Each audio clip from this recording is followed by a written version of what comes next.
friends at West Ed going forward. We obviously are recording. So then let's go through the next slide if we could, please. Timeline I've given you, so that's the 11th. The 19th is the next one for us to talk about. We will have iteration process with board members and such, so that they can see edited documents and be able to share that with their own teams, legal teams and such going forward. And then we'll bring this sort of the whole report up to the February 8th conversation going forward. The next, please.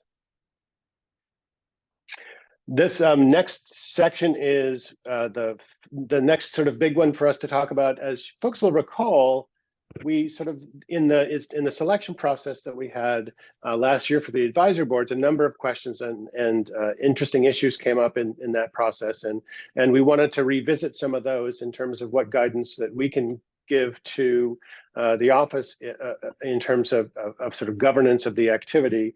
I want to ask Amy to talk through some of those conversations that happened in that give us some historical background on that, and then talk through a little bit about what we're sort of seeing or thinking about in terms of proposed changes for that conversation. And we'll open it up to the group, as is our usual and customary activity, to live edit that with the help of Kathy. And so with that, I'd like to turn it over to Amy.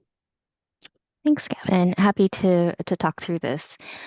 So in the planning work group, we believed that building a linked data system wasn't just about building the system, but ensuring that there was transparency and trust to sustain it in the long term so that it would provide value for all Californians.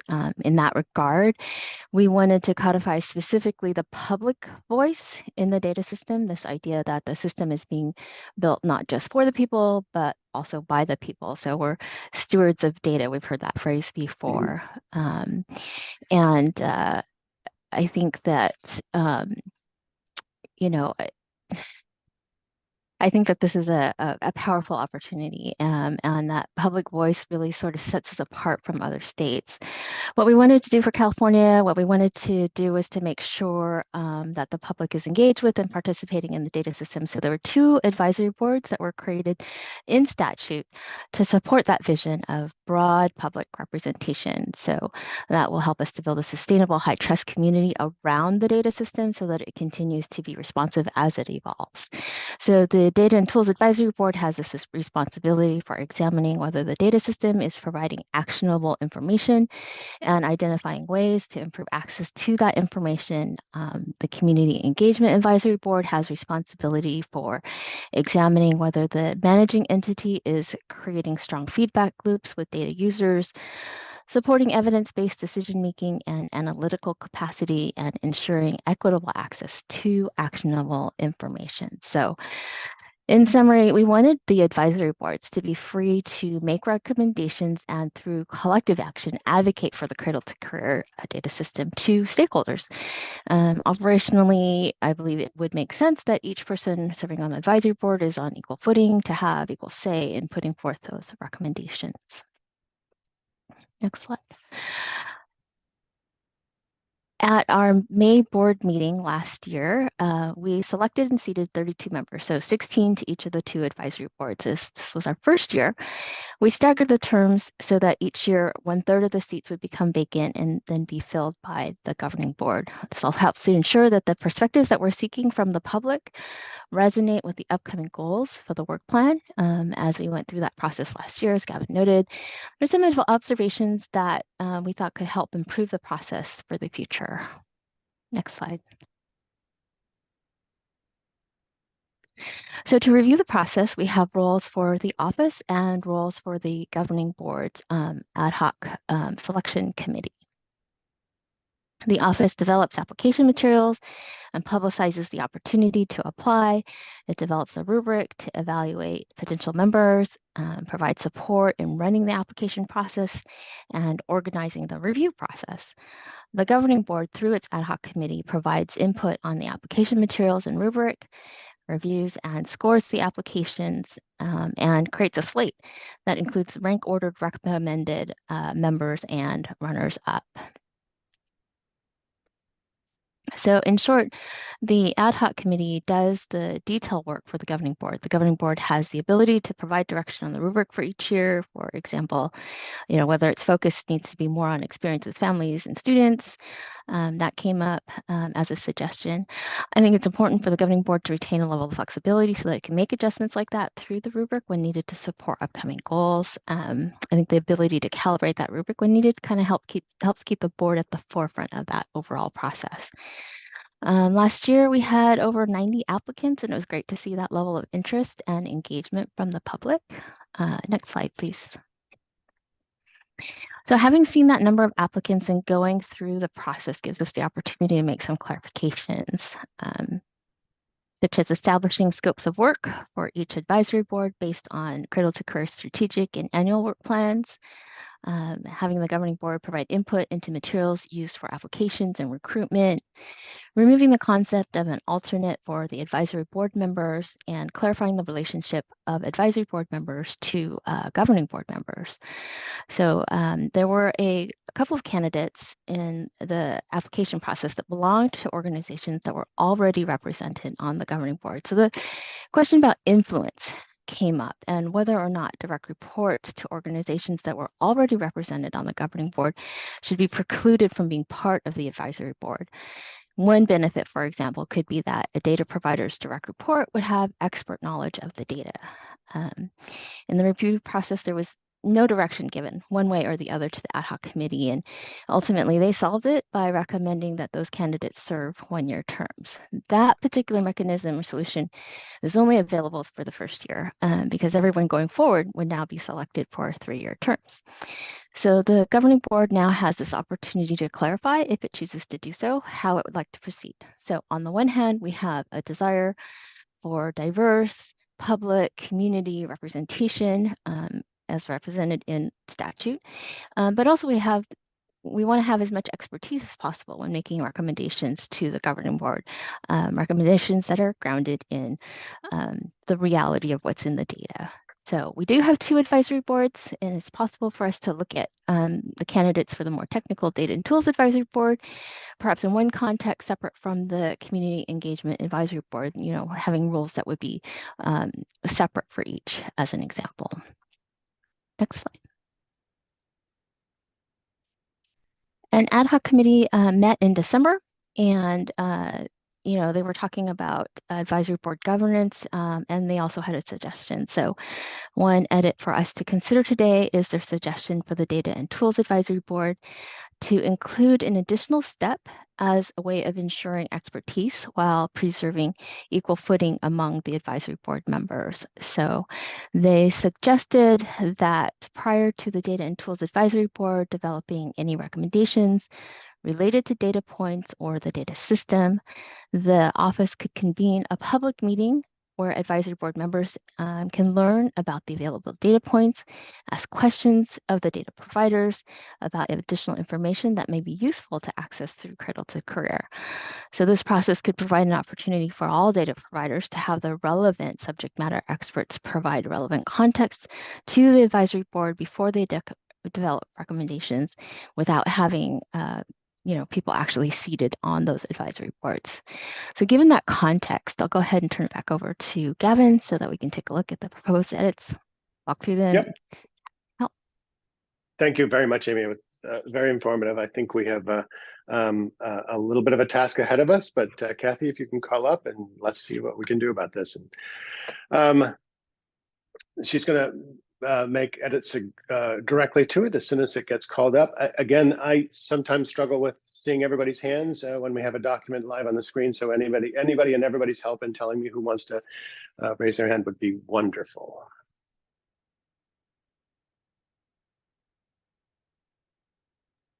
All right, can you see the document? And if we could have a little bit larger, yes, we can see it, but if we could have it a little bit larger, that would be fabulous.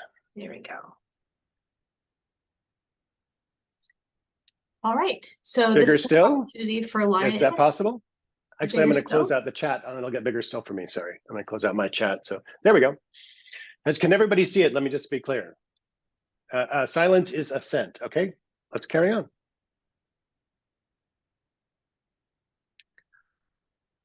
So do you want to just review the new Yeah. language that's in green? Yep. Okay, so we can start here with the selection process.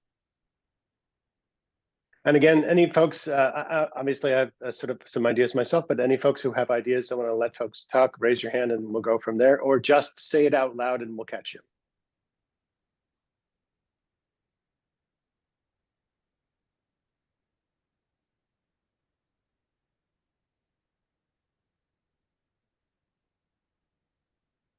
You can scroll down to also show what was Yep. removed. Yep.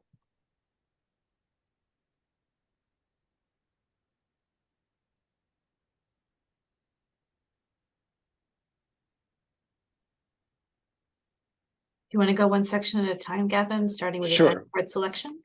Sure. Let's do that one section at a time. Here we go. Hi, question, Gavin and Kathy. Remind me, for the initial seating of advisory board members we had, was the scoring of the applications done by the office? No, it was done by members of the ad hoc committee. Oh, that's right. It was like a subgroup of the ad hoc, or was it?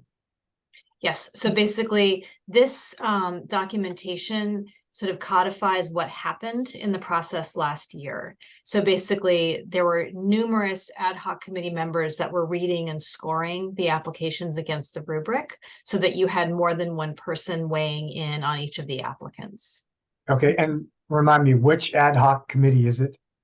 It was the advisory board appointment ad hoc. Okay, so it's a committee specific to that. Okay, Correct. got it. If I may, Kathy, actually, based on Chris's question, one clarification just to make sure it's clear, the second bullet point that's currently visible, those 4 ad hoc committee members as a group divided up each application. So each application was scored by at least 2 people, but this could be read as saying every application is going to be scored by 4 people. So if there's a, just adjust that phrasing and say that the ad hoc committee members will divide up and each application will be, scored by that group, could ensure that we have the flexibility, depending on how many applications we get in the future, to divide up that work again as we did last year. That's marvelous. Thank you for that clarification. I hadn't even thought about that implication.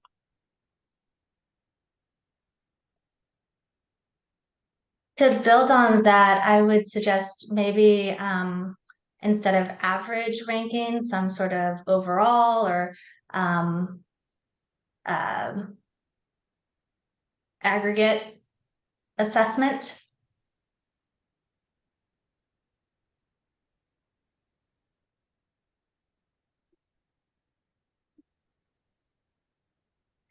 And in a previous bullet where it mentions assessing the future kind of, or the near-term needs in terms of expertise and representation and all of that. So are you talking about the first bullet that we've got? Yeah, that Kathy so just pulled up. Okay. That's something that did not happen the first time, right? We're proposing that going forward. No, there was a rubric.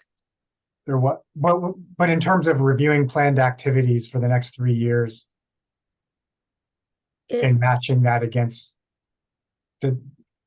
have we done that yet? So Chris, the way I characterized it last year is that we attempted to do that in part, and the rubric reflected the work that we knew would come early in the early years. So, it highlighted, for example, work with California colleges.edu more so than eTranscript California.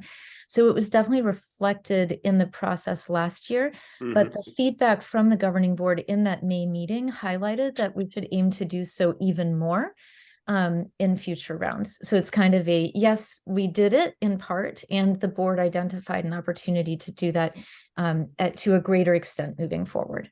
Yeah, and let's make sure that we codify it in our operating activities. Yeah, Thank you. That's my recollection, is that there was a debate over whether expertise versus representation had been appropriately balanced, and that we would take this up. So thank you for clarifying that. My thought on this is, it seems like there might be a bit of a conflict of interest if the same group that's determining what the sort of needs of the system are, that is also reviewing and scoring applicants. It seems like the needs should be determined external to that process. So it doesn't sort of, so that the tail doesn't wag the dog. Yeah. Per se. Chris, can you say a little bit more about that? I struggle thinking that it's a conflict only because the sort of the goals of both entities and the one entity and the sub entity are the same. Well, I'm it just struggling with that a little bit. I'm concerned that the needs assessment of the system is going to be influenced by the application pool or vice versa, if the same group is doing it.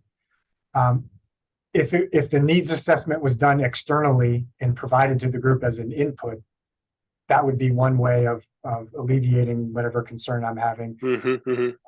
Alternately, there could be a clear sequencing where this needs assessment is conducted well in advance of any recruitment, of any awareness of like what the application pool is, who it is. So there's a complete firewall between what the system needs are and what the applicant pool is.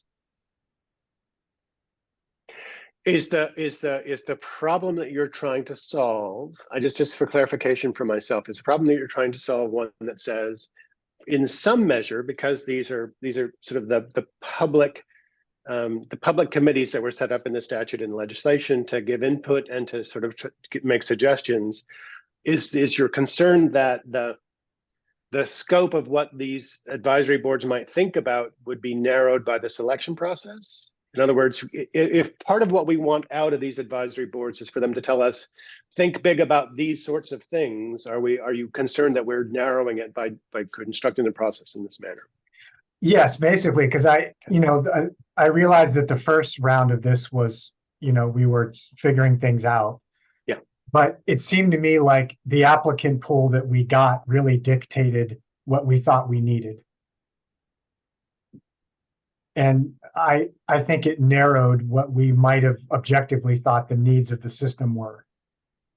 And I think it would be in everyone's interest if that needs assessment was objectively completed, either externally or clearly in advance of knowledge of the pool. That's interesting, and I see what you're saying. What I'm trying to.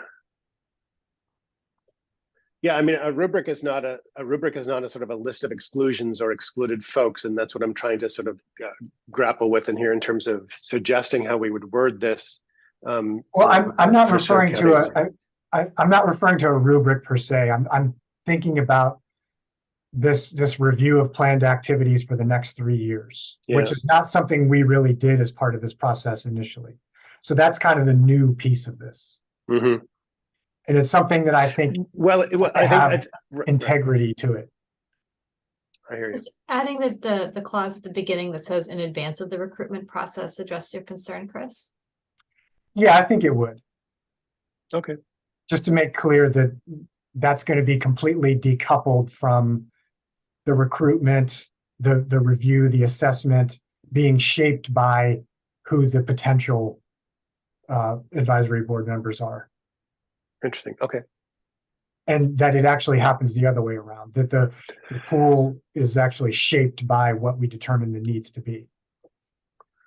Well, and that's interesting because I heard it sort of the other way around, that we were sort of we would be in danger of sort of shutting down blue sky activities if we made it too narrow. So I hear exactly what you're saying. I think I think to your point and my point as well, Kathy's wording in this is for us to have some iterative process that says, here's what we think is going on in the next little while,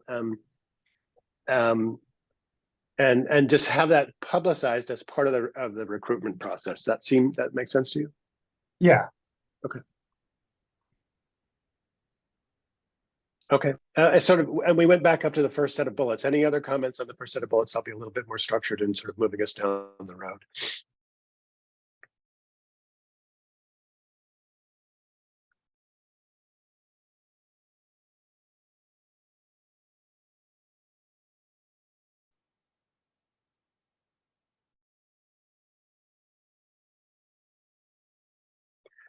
Okay, so that was that first tranche. Now we have the second tranche of bullet points. Comments, concerns, suggestions. I think we have a question in the chat. Yep. Oh, what Can is you, your? can you read it out? I have my chat closed, sorry. It's actually coming from a public member, and it's asking for clarification about your definition of blue sky. Okay, can we, if it's from a public member, can we reiterate it when we do the public conversation, and then I'll talk about it then. Does that work? Thank you.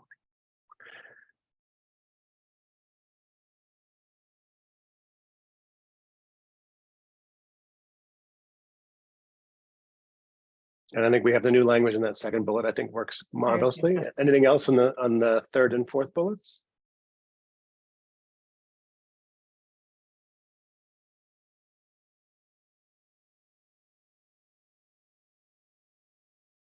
Okay, let's go down to selection criteria.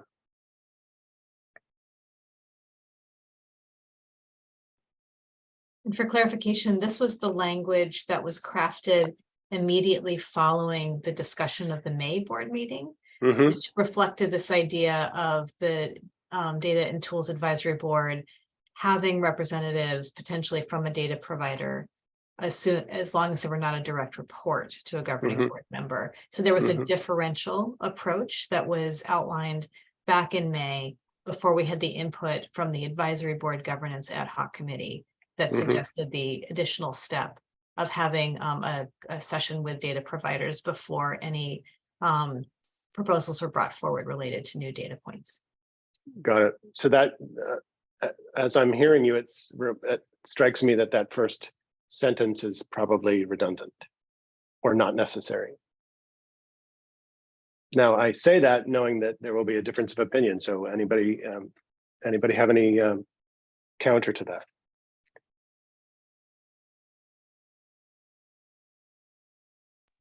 Any hands raised? Go ahead.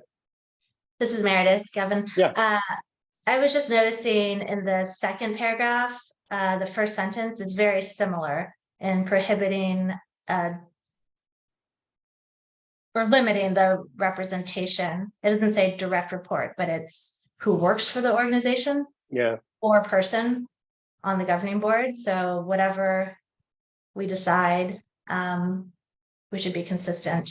Yeah, I guess for consistency's sake and for a number of other reasons I'll articulate, I think we should probably do both of them the same to conform with that second paragraph. My own position on this is the sort of the notion that these are sort of the public contributing boards to us, and so the positive piece of it is the more people that we can get involved from the public who are not sort of in our process and on our board, the better it is. And I'd hate for us to be in a place that we're sort of closing off opportunities for members of the public if we've got spots that are taken up by folks affiliated with members that are on the board or in some other way connected to the organization. So just gone ahead and used straight through to show what that would look like if we made that change. How do people feel about actually putting that rationale and framing at the beginning? So in order to increase the representation, or what you just said, Gavin, about the public, so forth, that's why we're suggesting this selection criteria. Yeah, no, I love that. I concur with that preamble, Meredith.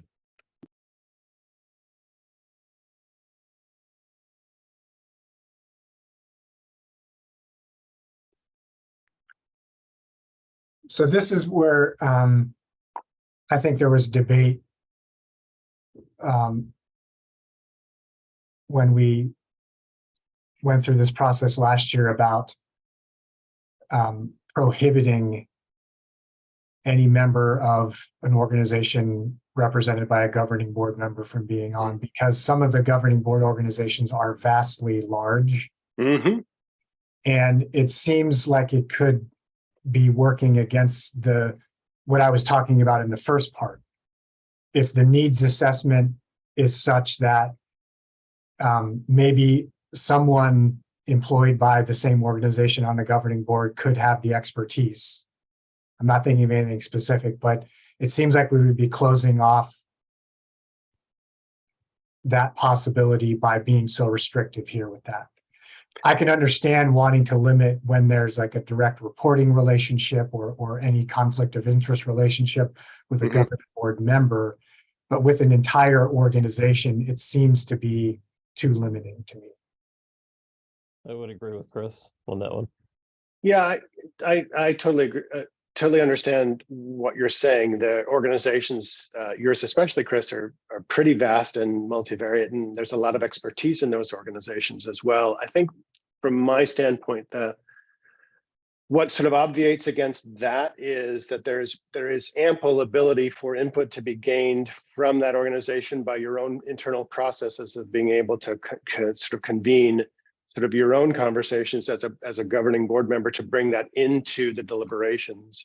And I weigh that against a sort of a very real need for there to be more public input in order for us to obtain, as a sort of a larger board, public buy-in to the work that we want to have go forward. My sense is that, especially with the sort of the new provision that talks about sort of technical expertise and technical consultation, we have plenty of outlets for board member organizations to be tightly involved in this process, but we don't have as many outlets for members of the public to have their voice heard and to be thinking about the work going forward. My own bias is toward that side of the equation, especially with regard to the advisory boards as laid out in the legislation too. Yeah, I understand that. That makes a lot of sense. I just, in a general sense, I feel like we should be open to expertise wherever it may come from. And it's not unreasonable to think, given the nature of the work the Cradle-to-Career is doing, it's not unreasonable to think that that expertise might come from the same organization represented on a governing board.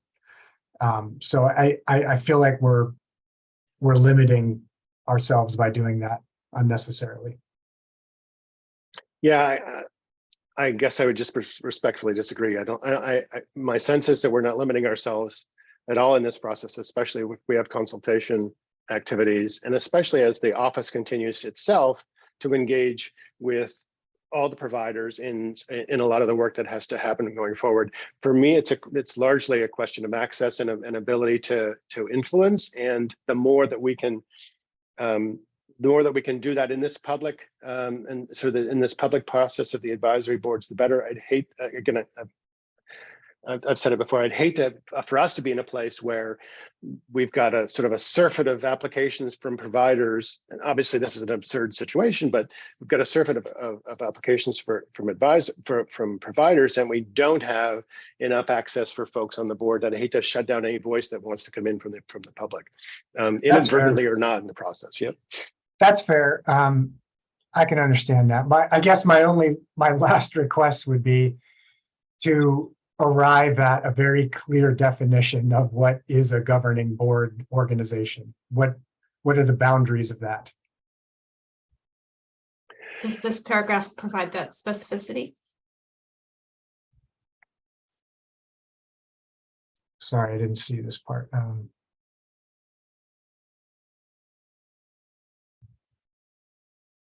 I mean, it gives an example, yeah.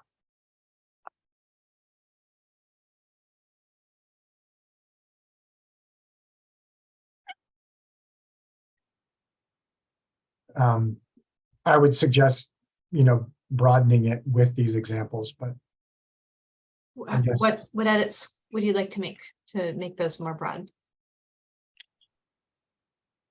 state agency or representative of a segment, as opposed to providers that report to an agency.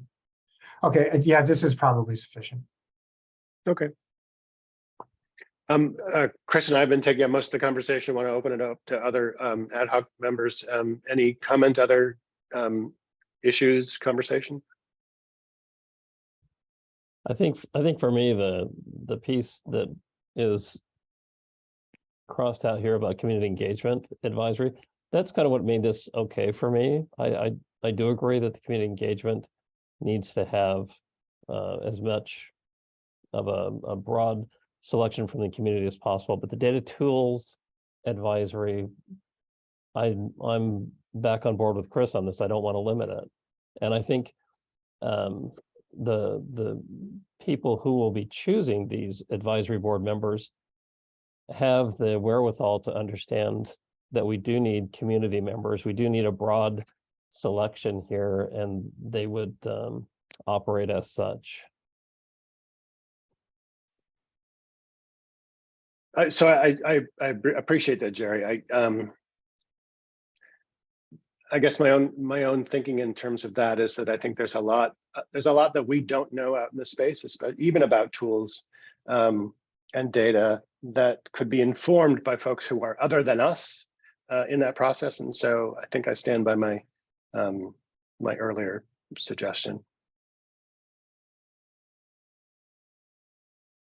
Would it help to include right next to this language, the mechanism that we discussed for bringing a broader set of expertise from the specific agencies who are represented already, so that there's that intent of having a venue to get the subject matter expertise and interface with the advisory board, but not take up one of very few advisory board seats? Does that split the difference? There is language that you'll be reviewing for your next meeting that lays that out as part of the process by which advisory boards may bring forward recommendations. So it will be addressed at a different point in the governance manual, but we could absolutely include a clause here if you want to reinforce that point. Actually, what I was referring to was a bullet that we had looked at, just I think up half a page or a page, where it was something about a venue for people who worked at, say, the Department of Education to share the expertise. I know which one you're referring to, and I can't see it. Was this perhaps the slide that Amy had shown? Oh, yes, it was. I think that's exactly right. It's from a separate document, which is from the ad hoc committee of the advisory boards, which met separately in December. That's right. So then I think, yes, Meredith, let's codify that piece of the equation, but I don't think we should codify it necessarily in the selection process. I think we should codify it in the operations process. Does that work? I was hoping that it might address, because I understand where Jerry and Chris's comments are coming from. I think with the example of the UCOP, that's one case. But if you think about a very large agency where there could be critical data and tools expertise there, showing that we've thought through and we're not trying to be exclusive in limiting the engagement, and showing that there is a mechanism, I would prefer that they be side by side, or maybe with the discussion, we'll decide to scrap the language. But I was just hearing two sides of the spectrum and trying to find the resolution that might. Yeah, no, I got you.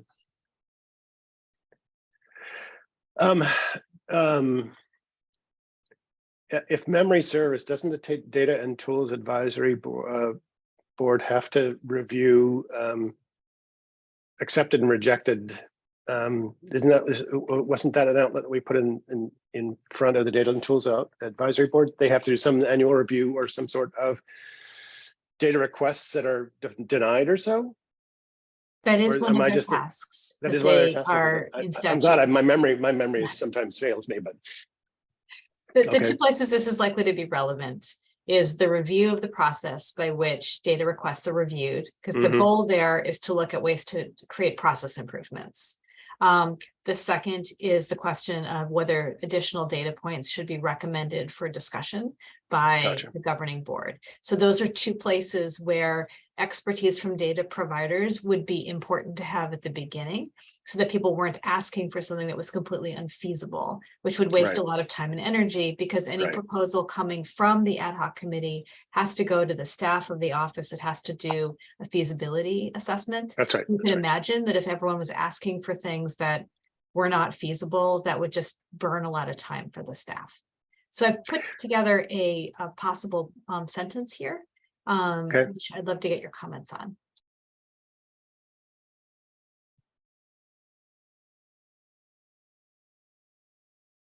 Yeah.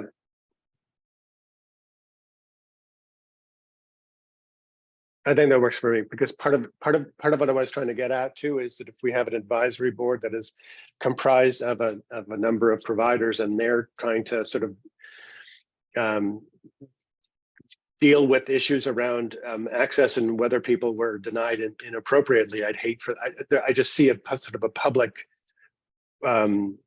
melee that could conceivably occur in that instance. And it also sounds like heading down this path, we might need that third feasibility committee, right? Of things that are going from the two different advisory committees to go to a feasibility committee made up of the agencies for Cradle-to-Career. I'm not suggesting that, I'm just saying that seems to be where it's. That's actually Right, so outlined go ahead.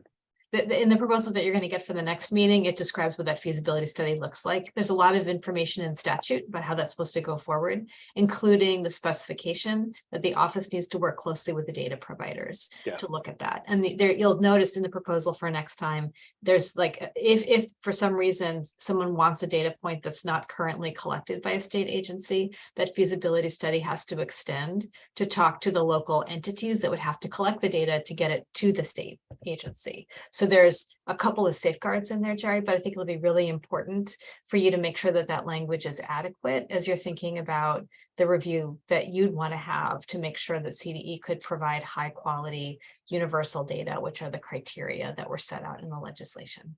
Perfect. Thank you, Kathy. Yeah, Go ahead, Chris. Just really quick, I like this last sentence here, and thank you, Meredith, for thinking of this this way of incorporating the feedback from the data providers if necessary. I kind of would prefer something a little bit more like to ensure adequate expertise, that the advisory board shall solicit input and feedback from data providers as appropriate, rather than saying it should be informed by, because we can't guarantee that the data provider will actually provide that, but something that ensures that there's a process where the advisory board will seek it. And just to as appropriate, I think that's exactly right. That's fine. And just to give you an example of why this is going to be necessary, if you remember the first draft we had of the data expansion process, we had 3 different scenarios, and one of the scenarios was data and tools advisory board requests a data element already collected by data providers. Right. How else would they know if it was collected if they hadn't reached out to find that out? So I think that's kind of encapsulates everything I'm thinking, and that would do it. I think that's good and fair. Perfect. All right. I want to move us forward a little bit too, in terms of timing, because we have other things to talk about. I want to make sure that we have all ad hoc members commenting who want to. Any other comments or concerns about this section? Okay. So I'm hearing none. Let's go ahead and do do we want to do a public comment process in each one, or are we going to do it at the end? Let's do the public comment process on this item itself and go from there.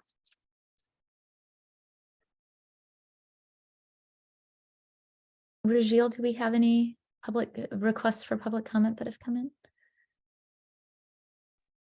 We did have that question from Yep. Jeanette Royston. So Jeanette, I will unmute you and you can ask your question. Thank you. I just really wanted to, I was curious to get Gavin's definition of blue sky situation being used in that content that we were discussing. Yes.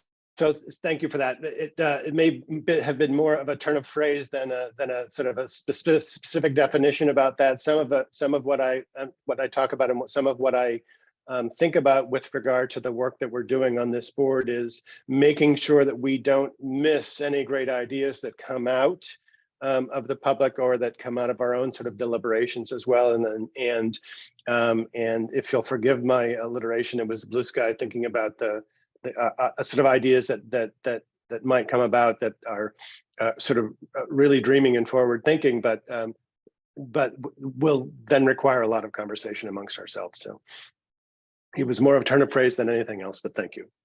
Thank you. Appreciate that.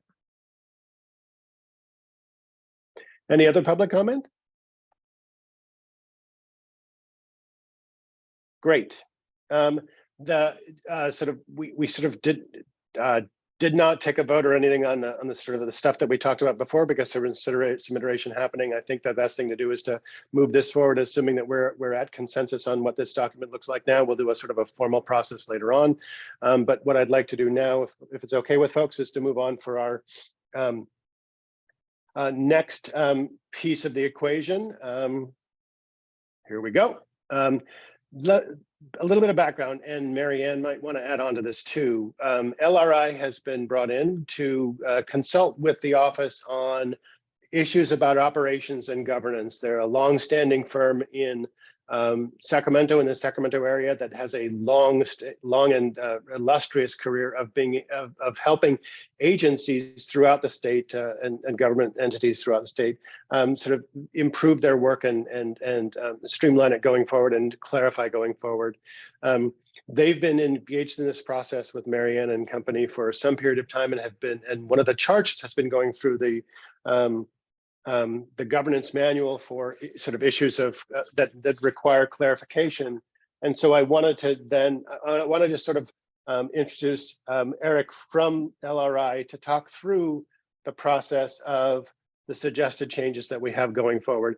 Before I do that, though, let me make sure that everybody's sort of clear, and any questions about what LRI is doing and whether and what their role is.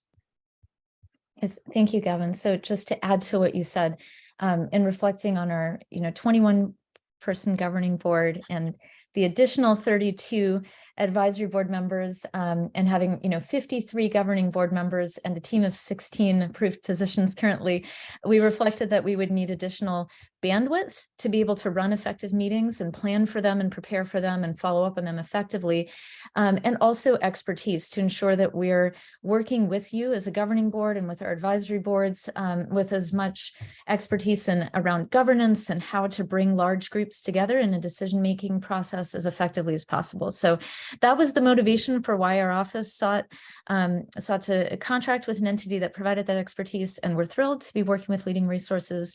Have been working with LRI since late 2022, so they're just coming on board, and have already provided some great insights to our team on how to approach this work. So that was the motivation for bringing them on, both in terms of bandwidth and expertise, and we're thrilled to be working with them. So back to you, Gavin.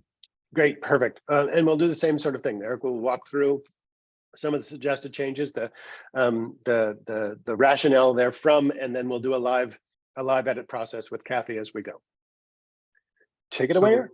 Thank you very much, Gavin, and hello, ad hoc members. So yes, we at our offices here at LRI went through the governance manual and had some suggestions for minor clarifications with regard to roles and responsibilities. And you can see on the slide what some of those were. Kathy, I don't know if we're going to look at the suggested changes today. If we are, okay. So in summary, we had a suggestion around making sure that there was alignment around the office responsibilities.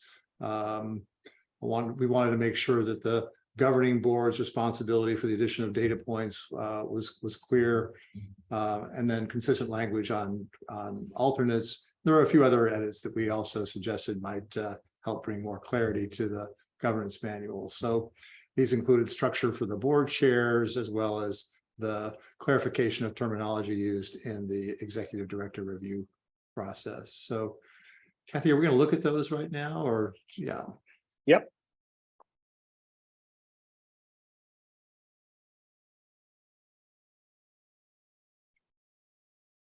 And Kathy, I would love your help in kind of finding those spots, and then we can talk through together about what those changes were.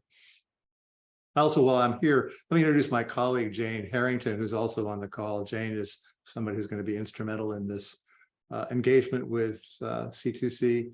We also have another partner within LRI, Karen Bloomer, helping with this project, as well as Carrie Riley in our office.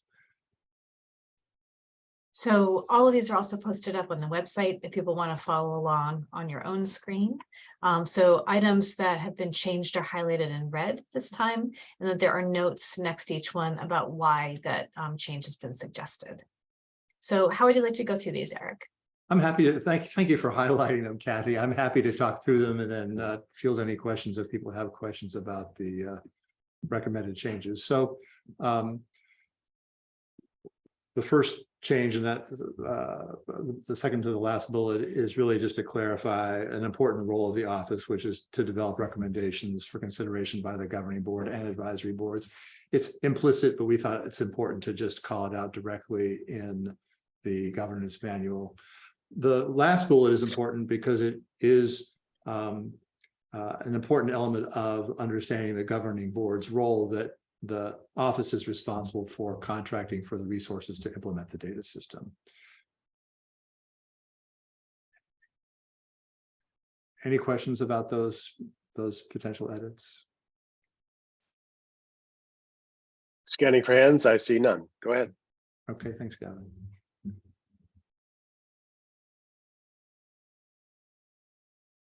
So regarding the responsibilities of the board, we just want to kind of align these bullets to be consistent with one another. Here again, reviewing recommendations for additional data.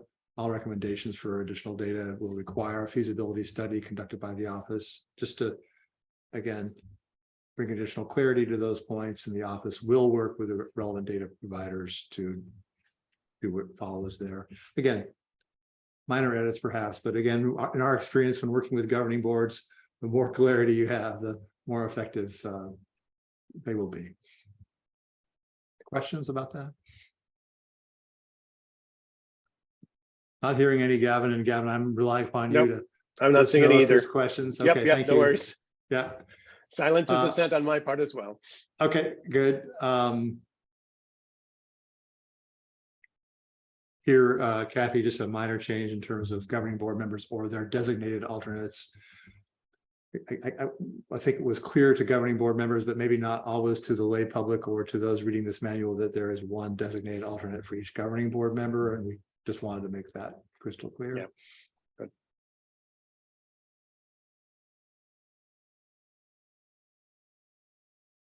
With regard to the selection of the chair, there was just a chance here, I think, to be more clear about the actual staggering of these two roles, that the governing board elects a chair to serve a 2-year staggered terms. The governing board will elect a chair to serve 2-year staggered terms. In the first year of the term, the newly elected chair-elect will support the existing presiding chair. In the second year of the term, the chair-elect will become the presiding chair. We felt that was more clear about the way in which that staggering of roles occurred. Mm-hmm. And then the subsequent edits are really just to further bring the words into alignment with that basic concept. And then this last idea that the presiding chair and chair-elect may adjust specific division of tasks between themselves as needed. Yep. Any comments? None? Go forward. Sorry, and if I may, there's one change that I just want to highlight. If you could scroll up, Kathy.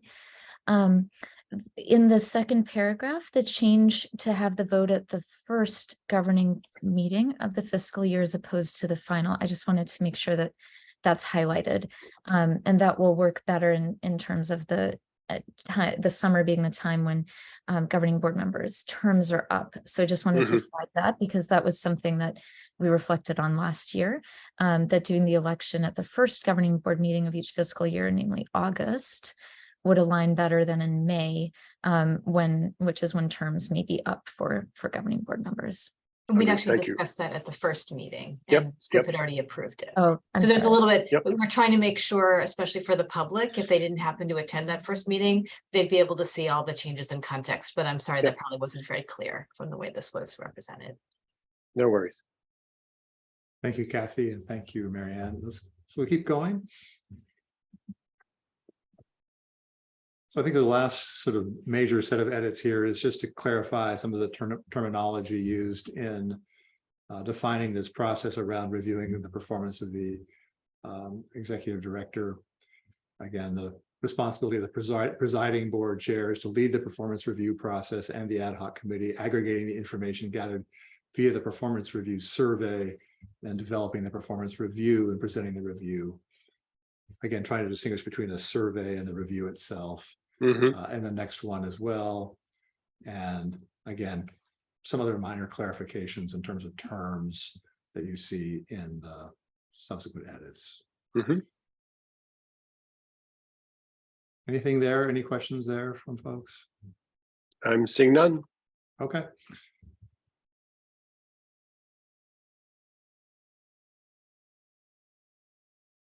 So here is the sort of laying out more details of the process of articulating the specific performance expectations expected of the job of the executive director. Again, part of the review process. Yep. And this, by the way, comports with best practices that we use with other clients in terms of how these evaluations are conducted. Perfect. Thank you.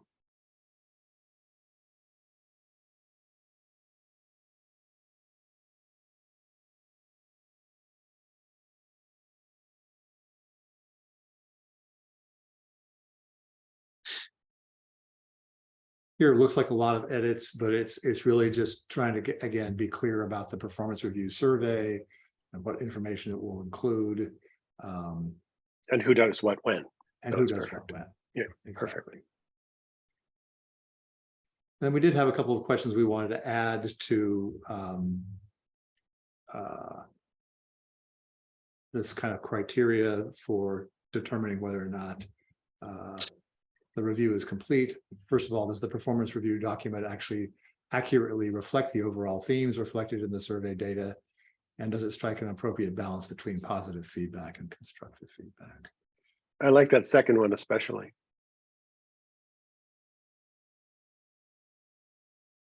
Comments? Okay. Gavin, Yeah. it's Robert.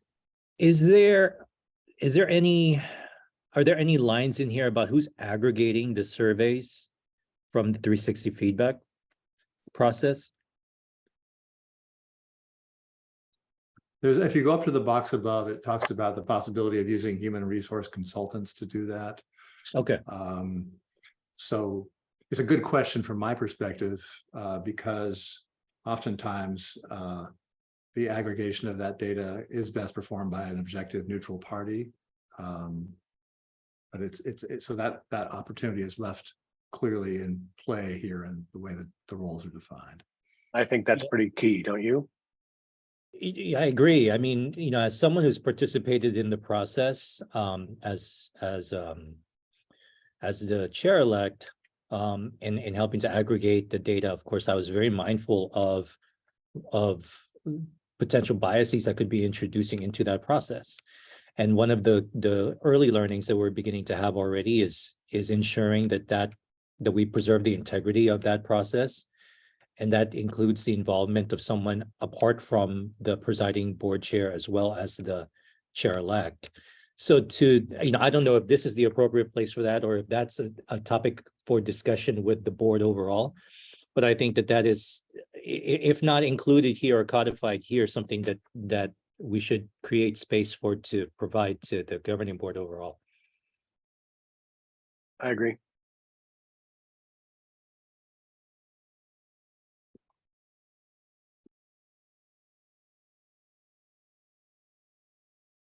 That Do you want Kathy, I love your edits on that. Thank you. I'm gonna make this a little bit more specific to address what I think I heard Robert saying. So if we're saying assist with conducting the performance review and compiling results from the performance review survey.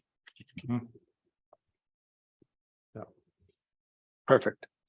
Kathy, if you scroll up, the version that I have actually notes in the presiding board chair, the task of aggregating the information. Just wanted to flag that.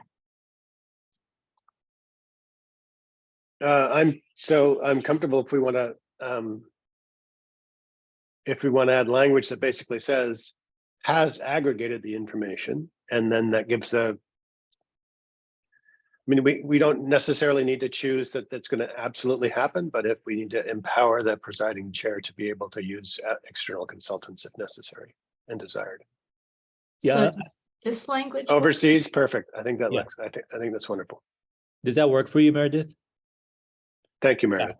Yeah, I concur with that, because we also don't want to divorce the board chair's responsibility from that process, but we don't want them Right. to directly, to the extent possible, Right, manage exactly. the actual aggregation. So I like the way that it's phrased there, Kathy. Yeah, I think Perfect. these are all good changes. Thank you. Thank you for that. There's one other change you all made in your meeting, which was who actually conducts the review with the executive director, that you had the board chairs rather than the whole ad hoc committee, and currently this is Correct. the whole ad hoc committee. Do you want to make that that change as well? I think that would be, I think that's appropriate. Robert, I'll leave it to you to sort of explain and talk through that. Yeah, I think that makes sense. If effectively the ad hoc committee's role would be to help inform what is presented to the executive director. But there's a sentiment among ad hoc committee members that when conducting a performance evaluation with an employee, it's most appropriate to have it be one-on-one, or in this case, the two chairs alongside the executive director, in order to ensure that it adheres to best practices as far as we understand it from how performance reviews are conducted, and also so that it can be a candid conversation. Yeah. That doesn't involve so many individuals. Naturally, I think we'd want to create an opportunity for the executive director or even the board chairs to involve other members of the ad hoc committee as needed. But I think it should be led predominantly by the board chairs, that conversation with information from the ad hoc committee. I would, just one minor tweak in this sentence here. I would say deliver the performance review and not just sharing it. Yeah. Great idea.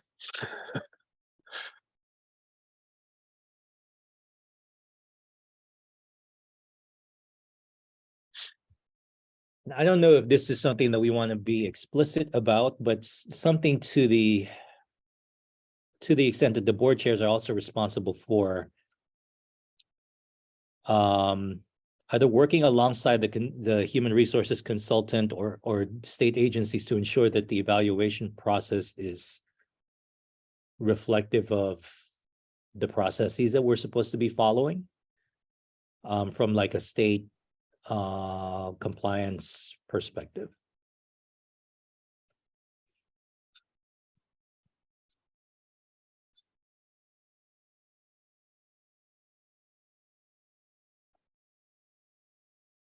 Yes, thank you, Kathy. I think that suffices. Perfect.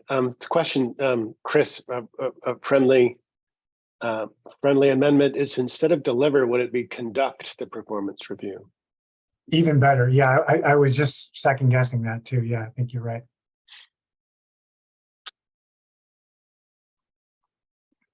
So this is Eric again, just another best practice just to discuss briefly.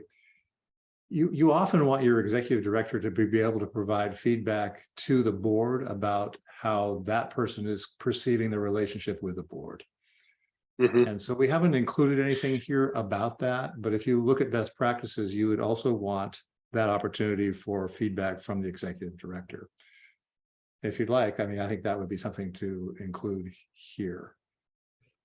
I think it's important, Eric. So wherever you think it might best belong, it could be in this somewhere here during the deliberation with the board chairs, where part of the responsibility of the board chairs is to receive feedback from the executive director that gets transmitted back to the board. Yeah. And is codified as part of the process. I think is really important, because we want to ensure that it reflects a partnership between the governing board as well as the executive director. Yeah. And Kathy is brilliantly Perfect, Kathy. capturing all of that in language. That is the Kathy magic. All right. We went back a little bit. Are we caught up yet in terms of what changes we've got? Or in terms of our edits, how far along are we? We've gone through all of the proposed edits Oh, marvelous. initially, but I don't know if anyone had comments for anything that we haven't addressed yet. Gavin, just as a general matter, I want to thank Eric and the LRI team working alongside our office with Marianne and the rest of the team, because you know, as the governing board is learning through the process of building this enterprise, we also understand that there are a lot of best practices out there. Yep. And that we should be leaning on, such as this case right here. So we're, you know, I'm appreciative of the support and the fact that we're making it happen at this particular juncture of our organization's journey. Yeah, I absolutely agree. We're a little bit, I mean, from my experience in organizations and teeing up organizations, we're in some cases ahead of the game in a lot of respects too. And I think that's a marvelous thing. Okay. Any other sort of members' comments about the document, comments on edits? If not, let's do the public comment process and open it up to see if there are any. Raju?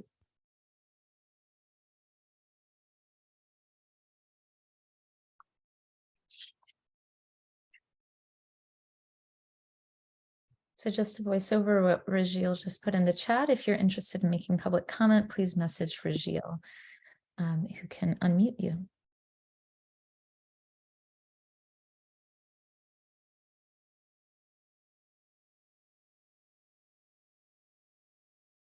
No requests for public comment at the moment. Perfect. Marvelous. Okay, so then let's close out this one. Lovely work, everyone. Marvelous work, everyone. Great collaborative input. And do we have another slide that talks about sort of next steps and where we go from here? Here we go. So as we talked at the top of the meeting, everybody's going to get sort of revised text and language and edits as we go. At the January 19th meeting, we will review fairly quickly, if we can, the sort of the full set of things that we've talked about in the last two meetings, and make sure that everybody's referencing them appropriately. This is your reminder to put in front of whoever you need to the kind of the language that we talked about here to make sure that you can speak and vote appropriately with that going forward, and taking it to the general governing board for its review. My recollection is by the 30th, we will have to have all of these activities and documents done so that we can get it agendized appropriately for the February 8th meeting. Is that correct? Yes. Okay. Anything else? Any other comments for the good of the order?